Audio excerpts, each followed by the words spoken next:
There are people who are saying that COVID has had an impact on what's happened in the last 12 months or so. How do you respond to that? Has the impact been felt by students?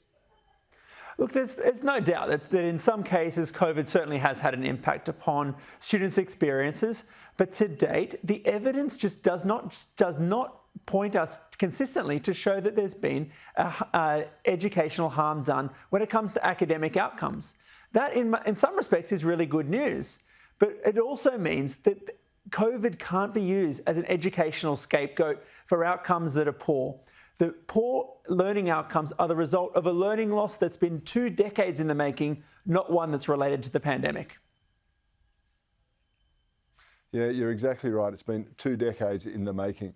Now, you have written about the gender literacy gap. You referred to it just a couple of moments ago. Explain that to my viewers, and can you give us a synopsis about what you think needs to be done? Look, it's understandable that we want all students to be able to succeed. Ultimately, we want to see students, regardless of their gender, do well. I think that goes without saying.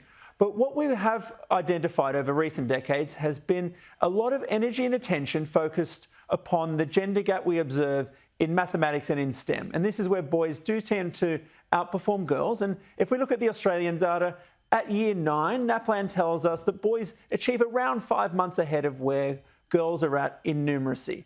And that's something we might well say that's an issue that we may want to see those gaps alleviated.